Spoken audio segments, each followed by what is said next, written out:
Bonjour, merci d'être ici. Hi everyone, thank you for being here. Today we've seen the PBO come out with a report on the clean fuel regulations. The Canada's clean fuel regulations replace the renewable fuel regulations and are designed to spur innovation in clean technologies and expand the use of less polluting fuels throughout the economy. They're a model on what's in place in other jurisdictions like British Columbia or California, and where we can see that they directly lead to growth in clean technology industries and supply of cleaner fuels. While we recognize the work of the PBO, their analysis takes the same unbalanced modeling approach as they did with the analysis on the price of pollution. The PBO is consistently failing to take into account the steep and rising costs of climate change, as well as the economic benefits of investing in a cleaner economy. And Pierre Poilievre is doing what he does best, scaring Canadians with bumper sticker slogans. What Pierre Poilievre isn't saying is simply isn't true. And I would like to remind Canadians that the Conservative Party of Canada campaigned in the 2021 election on a platform to put in place a clean fuel standard. The PBO analysis does not account for technological changes and assumes that no new technologies would come online. That is not a reasonable assumption, especially given the $120 billion clean economy investments our government has made in Budget 2023 alone. Spurring the creation of new renewable fuel plants creates good jobs, new economic opportunities, including for Canadian farmers. Take, for example, all the renewable fuel plants being created across the country, like Tidewater's $342 million plant in BC, Imperial's $720 million plant in Alberta, Federated Co-op's $2 billion plant in Saskatchewan, or Bria's plant in Newfoundland, which received an added $300 million in private financing just last month. And the PBO also fails to recognize the cost of climate change to Canadians, like extreme weather, as people in Calgary can't breathe right now because of forest fires in northern Alberta. We know that every ton of carbon dioxide cost our society $261 from the cost of climate change. These costs are not taken into account in the PBO's analysis. The PBO draws price impact conclusions that are substantially greater than what Environment and Climate Change has modeled. The regulations have been designed to ensure that there are no immediate impact on fuel prices. The price impact as we get closer to 2030 are expected to be minimal and pale in comparison to the profits of the oil refining companies who are charging double or triple their normal profit margins.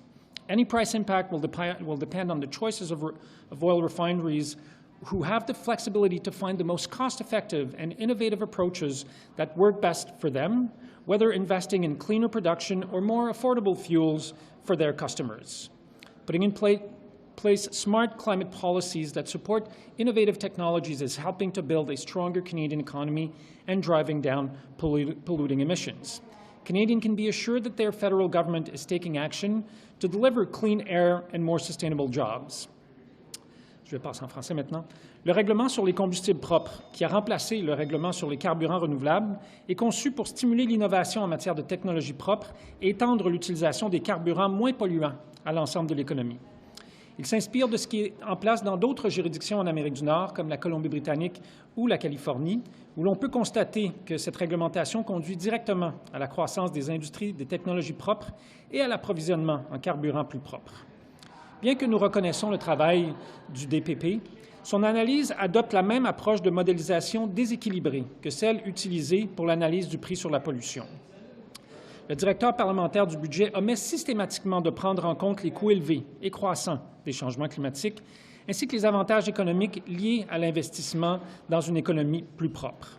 Et Pierre Poilievre fait ce qu'il fait, effrayer les Canadiens avec des slogans d'autocollants. Ce que Poilievre dit n'est tout simplement pas vrai. Je tiens d'ailleurs à rappeler que le Parti conservateur a fait campagne dans l'élection de 2021 sur un règlement sur les combustibles propres. L'analyse ne tient pas compte de l'évolution des technologies et suppose qu'aucune nouvelle technologie ne sera mise en service. L'hypothèse de départ n'est pas raisonnable, surtout si l'on considère les 120 milliards de dollars d'investissement dans l'économie propre que notre gouvernement a réalisé dans le budget 2023 seulement. Stimuler la création de nouvelles usines de carburants renouvelables, créer de bons emplois, de nouvelles opportunités économiques, y compris pour les agriculteurs canadiens. le DPP ne reconnaît pas non plus le coût des changements climatiques pour la population, comme les coûts reliés aux phénomènes météorologiques extrêmes, alors que les gens ne peuvent à peine respirer présentement à Calgary dû aux feux de forêt dans le nord de l'Alberta. Nous savons que chaque tonne de CO2 coûte 261 $ à notre société en raison des coûts reliés au changement climatique. Ces coûts ne sont pas pris en compte dans l'analyse. L'analyse du DPB tire des conclusions sur des impacts des prix qui sont beaucoup plus importantes que celles d'Environnement et Changement climatique Canada. Les règlements ont été conçus de manière à ce qu'il n'y ait pas d'impact immédiat sur le prix des carburants. L'impact sur les prix sera à l'approche de 2030 et devrait être minime par rapport au profit des raffineries de pétrole qui doublent, voire triplent, leurs marges habituelles. Tout impact sur les prix dépendra des choix des raffineries de pétrole, qui ont la possibilité de trouver les approches les plus rentables et les plus innovantes qui leur conviennent le mieux, qu'il s'agisse d'investir dans une production plus propre ou dans des carburants plus abordables pour leurs clients. La mise en place de politiques climatiques intelligentes qui soutiennent des technologies innovantes contribue à renforcer l'économie canadienne et à réduire les émissions polluantes.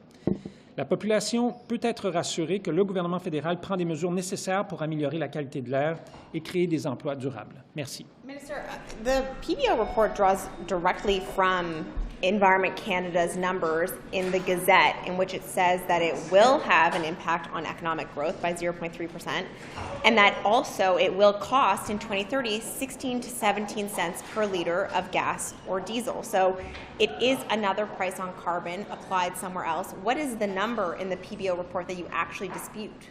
Well, I dispute many of the elements of the PBO's analysis, which is what's the number? Well, if you let me answer, he's taking into account none of the benefits of those policies, and that was the same problem with carbon pricing. None of the investments, and I've named more than $2 billion of investment that we've seen in the last few months alone, creating hundreds of jobs in Canada. That's not taken into account by the PBO in his analysis. Neither is the cost of climate change, and he did a report that said that in 2021 alone, the cost to Canadians of climate change was $20 billion. Yet he does not include that in his analysis on the clean fuel regulations or the price on pollution. So you don't dispute any of the numbers in this report, then? No, I dispute many of the numbers. You haven't named a single one. I will be happy. What is wrong in his report? You're disputing the analysis. What is the wrong number? Well, if I'm disputing, I mean, I will be happy to provide you, my office will be happy to provide you with a number of numbers with which we disagree. It is a very partial analysis. You're asking me what I disagree with. I disagree with the fact that it's a very incomplete analysis. That's what I fundamentally disagree with. And if you have an incomplete analysis, of course your numbers and your conclusions will be skewed. And can you talk for 9 minutes? We can ask more than 2 questions. Can you just address, please, explain to Canadians the purpose of this policy and the justification for layering on these different types of carbon prices onto the same thing? The clean fuel standard is not a carbon price. It's a polluter pay principle.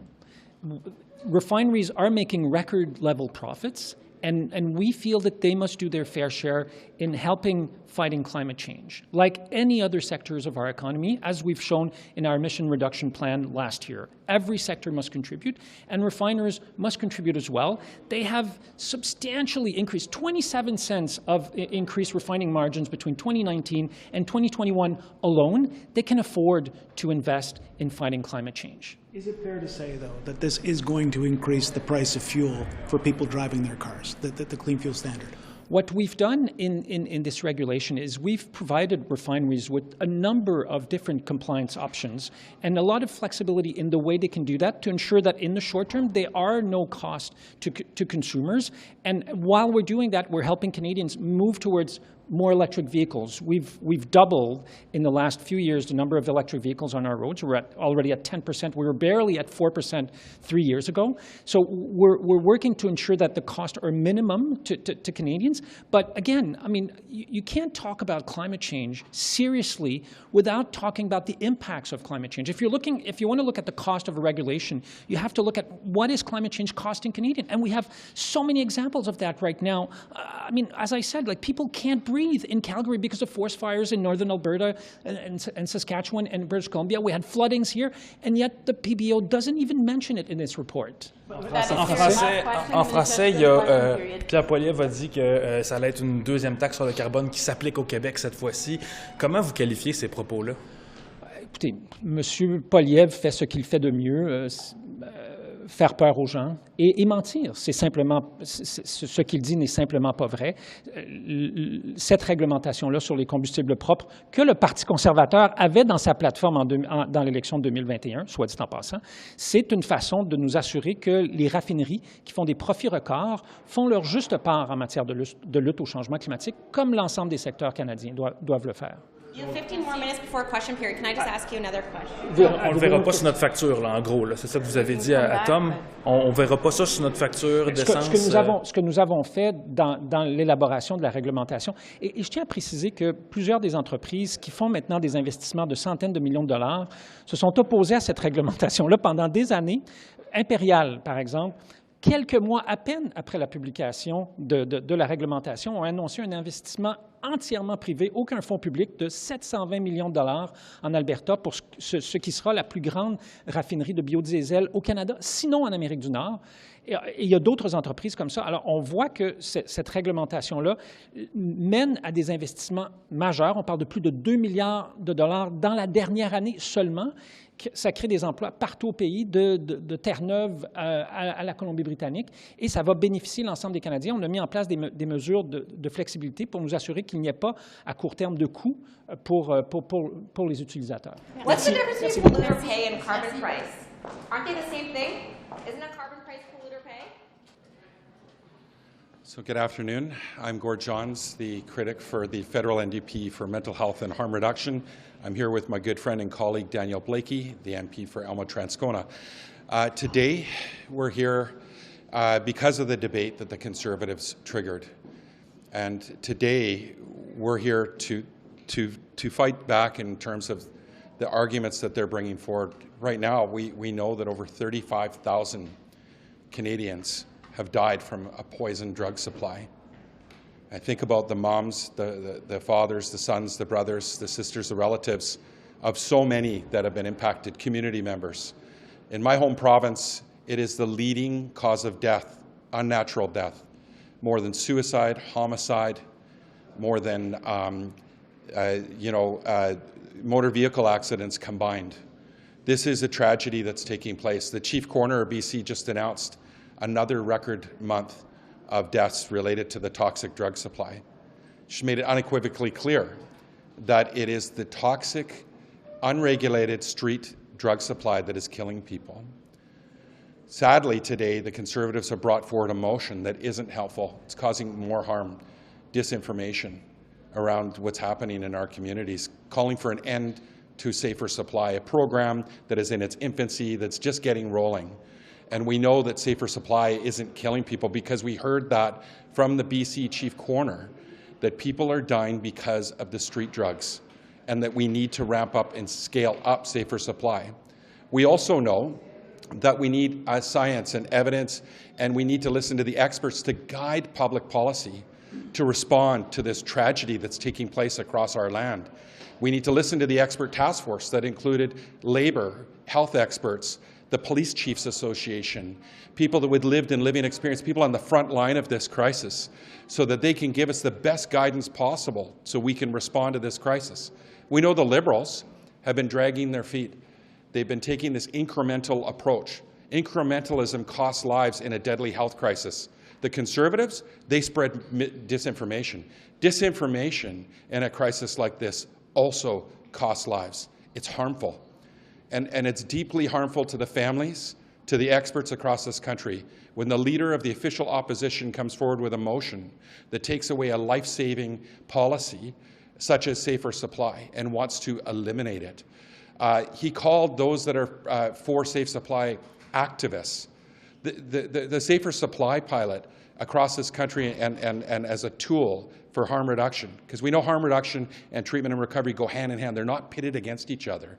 But safer supply is supported by the Canadian Association of Police Chiefs. It's supported by chief medical health officers right across our country. It's supported by the BC Chief Coroner.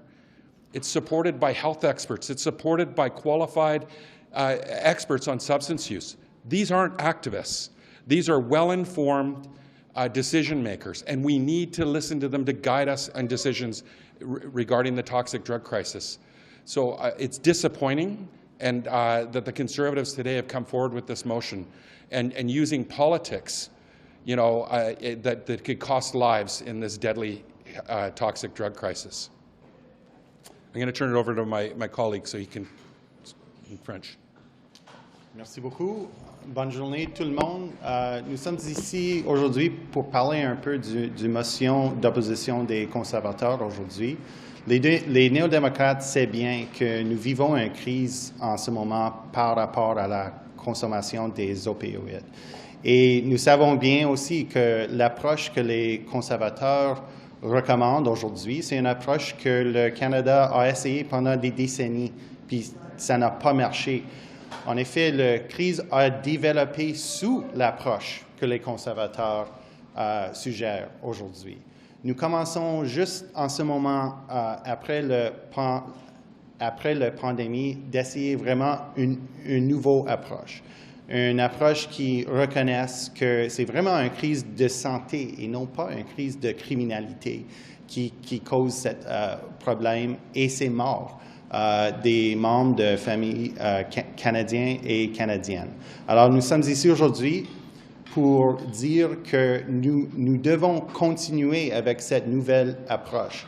Une approche qui préserve la vie du monde qui utilise des opioïdes pour qu'ils puissent accéder au traitement. Si le monde est mort à cause des ingrédients néfastes dans les opioïdes, il ne peut pas avoir un traitement. Alors, c'est vraiment important que nous assurons que le monde ne meurt pas à cause d'une drogue toxique pour qu'il puisse accéder à ce traitement-là. Alors, c'est vraiment une nouvelle approche ici au Canada. Les conservateurs disent des choses au sujet de cette approche qu'on ne peut pas vérifier parce qu'en fait, c'est pas quelque chose qu'on a fait depuis longtemps. Cette nouvelle approche n'est pas responsable pour la crise parce que c'est sous l'approche conservateur que cette crise a été créée. Alors, merci pour nous avoir entendus. On est prêt de répondre à vos questions. Merci. The opposition motion talks about drug users selling their safe supply or safer supply drugs and then using more. Do you see that as being an issue? Well, it's interesting that you say that. I mean, there is going to be diversion, like all pharmaceuticals, but even the Vancouver police today rebutted the leader of the official opposition today, calling him out because there is no evidence that they're seeing on that. What the evidence they're seeing is that children are getting toxic drugs and they're dying from an unregulated street supply. That's motivated from organized crime, who are the manufacturer, distributor, and marketer of these toxic drugs. It's not safe supply that's killing people. That's clear. The Chief Coroner of BC has made that unequivocally clear that it's not safe supply that's killing people. Even today in the House, they were saying that people are being revived from safe supply, from overdoses. They're being revived from the toxic drug supply in this country. What we need, this isn't simplistic, and they're trying to make it a simplistic issue, that they're saying that we just need harm reduction without, treatment and recovery without harm reduction. They go hand in hand. And the expert task force on substance use, if any of them actually read it, was unequivocally clear. We need to stop criminalizing people who use substances. It causes more harm. We need to expunge records for those that have been charged. We need treatment on demand in this country. Investments in recovery, education and prevention, and safer supply of substances. Again, this is supported by the Canadian Association of Police Chiefs. So the Law and Order Party, they won't listen to even the police chiefs of this country. They won't listen to the Vancouver Police. And now they're getting called out by the police for making these ludicrous comments. We can't have public policy be driven by emotion and someone on the street corner. They're citing the National Post and Conrad Black as their information pieces. We need to be evidence-based, and it needs to be expert-based policy in this country. Do you think, though, that there's an element of people are looking at this situation, the deaths are continuing, the overdoses are continuing, and saying, this isn't working, we've got to try something new? Yeah, absolutely. The bigger problem is, and this is what, you know, I share with the Conservatives, is the frustration in Canadians across the country. Every day, over 20 Canadians are dying from this health emergency that's taking place. And the Liberals, they're taking this incremental approach. Incrementalism kills in a health crisis, but also misinformation kills. What we need to do is listen to the experts, but we need to respond in a timely way. I mean, they haven't even spent 1% of the money they spent in response to COVID-19 in regards to the toxic drug crisis. They need to move rapidly because people are losing faith in their policies because they're not implementing these policies in a time frame that you would in a health emergency. And we've proven what we can do as Canadians. We did that in COVID-19. We did it with SARS. We moved much more rapidly and scaled up when it comes to the AIDS crisis. But the stigma is clear in the timely response of this government and their failed response and the lack of investments they're making to mitigate this crisis.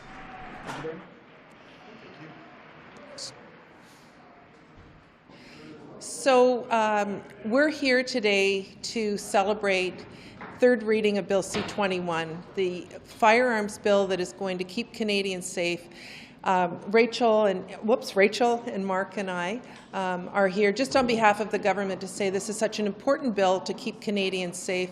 We also want to thank a number of organizations. Doctors for Protection for Guns was in the lobby today, but there are many other organizations that have worked really hard to get us where we are today, including two of the three parties in the House, the Bloc Québécois, the NDP, actually three of the parties, because the Green Party also supported this bill.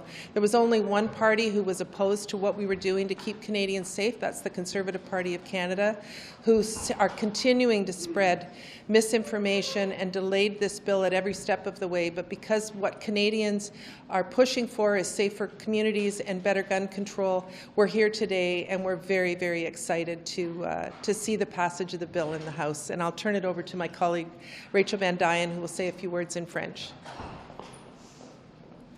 Oui, bonjour tout le monde. Alors, nous venons tout juste de voter sur le projet de loi C-21. C-21 fait maintenant loi ici au Canada. C'est un pas en avant pour le contrôle des armes à feu ici au Canada. Évidemment, nous avons travaillé ce projet de loi pendant 1 an. Aujourd'hui, nous avons vu que tous les partis en Chambre, sauf le Parti conservateur, a voté en faveur de notre projet de loi. Je vous rappelle que ceci veut dire que nous allons geler le marché des armes de poing partout à travers le pays. C'est énorme, c'est important. On voit que la violence par arme à feu continue d'augmenter et nous prenons un pas concret par en avant aujourd'hui. Nous n'avons pas terminé. Notre travail en matière de contrôle d'armes à feu n'est pas terminé et nous allons continuer d'avancer. Merci. Peut-être que je peux seulement rajouter ici au niveau je m'appelle Marc Serré, je suis un député de Nickel du Nord-Ontario. Lorsqu'on parle au niveau des chasseurs ici, les armes à feu, C-21, puis je veux être clair avec les chasseurs partout dans le Nord-Ontario, partout au pays, il n'y a pas d'effet sur des armes à feu. Alors, contrairement à ce que les conservateurs disent encore aujourd'hui, le C-21 n'a pas un effet. Alors, I just want to be clear here as a rural member of the Liberal Party, the work that we've done within the party, we're really, as a rural member, I'm really pleased to have not only the understanding and what we heard clearly from hunters, the concerns that the minister listened, the committee listened, and C-21 does not affect hunting rifles all across Northern Ontario, all across the country, and I just wanted to make sure that it was clear, and we continue to listen. We're going to have an advisory committee that will be made up with hunters, but C-21 is about public safety and is not about hunting rifles. So I just wanted to be clear on that. Merci beaucoup. Thank you. Other questions? Avez-vous des questions? Okay. Thank you. I've got to ask you the latest about WestJet. Anything new you want to say about WestJet and the impending labor strike lockout? The parties are at the table, and we continue to ask them to do everything they can to reach a settlement at the table and avoid disruption. My colleague, Minister O'Regan, is there on the ground. Our mediator is there helping them, so we continue to hope for a positive outcome. Eglinton Crosstown, it seems that there's a legal action brewing between the province and the builders. Any thoughts since your government put hundreds of millions into this? Yeah, look, I know that many Torontonians are frustrated by how long this project has taken. I hope that there's a way to proceed as quickly as possible, but as you know, this issue is not in the federal jurisdiction. We just hope that we can see a conclusion to this project soon. Would you like to see the Premier take the reins and try to fix things, or the way some newspapers have advocated? I will keep my opinions to myself. This is a provincial matter, but I know that many Torontonians are frustrated by how long that project has taken. And I got to ask you, as a Mississauga MP, again, the Premier seems to be following the Mayor's advice and trying to break up Peel. What do you think? Look, this is something our former Mayor McCallion, who we lost earlier this year, has been working on for years. Mayor Crombie carried the baton. The city believes that we can operate our affairs independently, and I think the decision came to the support of many people of Mississauga. Could I ask you about the Premier's move to split Brampton and Peel as a Brampton Centre MP? Do you have any concerns about that, or? I think cities are large enough now. They needed to be independent. There's a duplication of resources and services. I think it's a good move. You have no concerns about splitting the school board, the police, anything else, or? We have it in Toronto. We have in different cities, so I think this is no different. Being a resident of Mississauga for so long and Brampton, I think it was overlapping of certain services, which would take more time to resolve people's issue and concerns. Just got. So I think it will make it more faster. For example, affordable housing goes under region of Peel, which piles up. Less is 10 to 15 years waiting time. So I think that might improve, and maybe other services too. What about Caledon? Do you think Caledon should stay with Brampton, or? I think it's, Caledon is growing as well.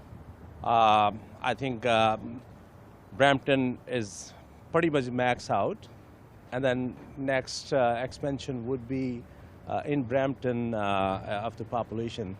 I guess it can stand alone, I believe. And Mayor Brown's concerns about Brampton getting robbed if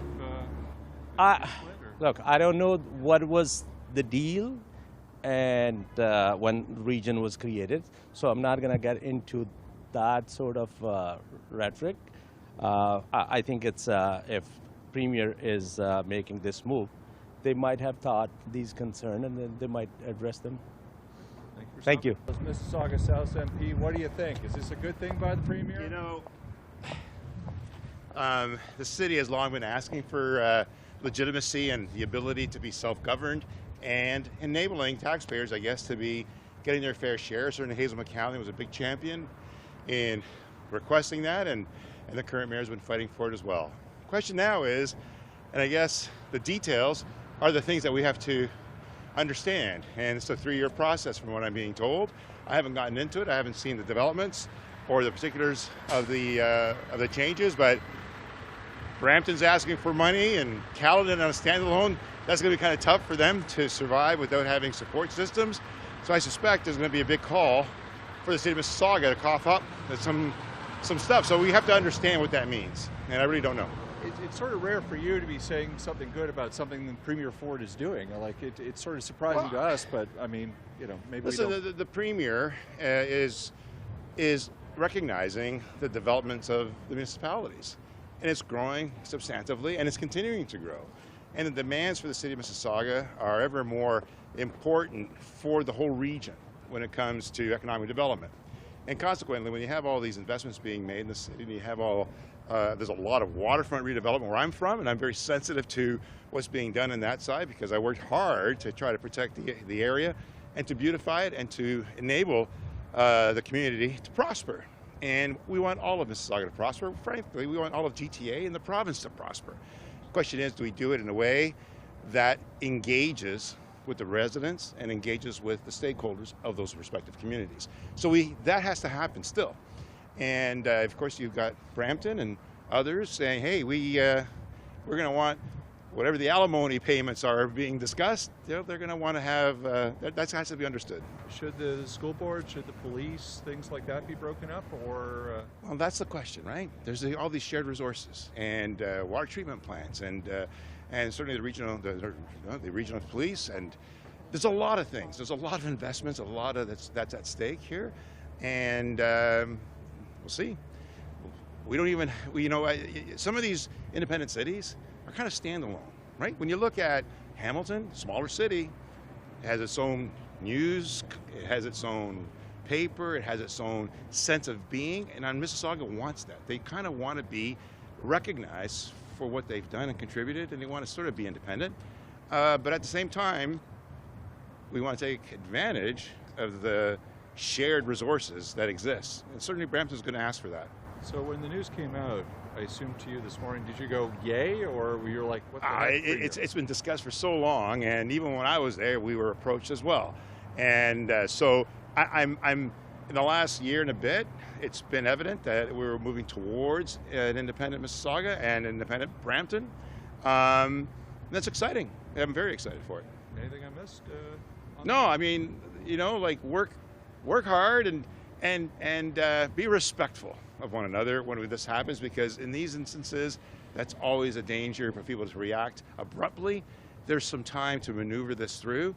Let's make sure we get it right. So you see the people in your riding in Lorne Park and Clarkson and in Port Credit are not going to be coffer. They're not going to be freaking out on this, eh? We the people, my neighbors, or those that I know, they do say, the tax base for Mississauga has always been a bit higher. So they're sensitive about what it will cost them ultimately. But they don't really care what level of government we're talking about, frankly. They just want to make sure they have a good, start in life, that their kids are going to good schools, that their parents have the care they need in hospitals or long-term care, and that they have good jobs, right? So we're just trying to build a community that is effective and enables people to all have their fair share. And Brampton wants their fair share here.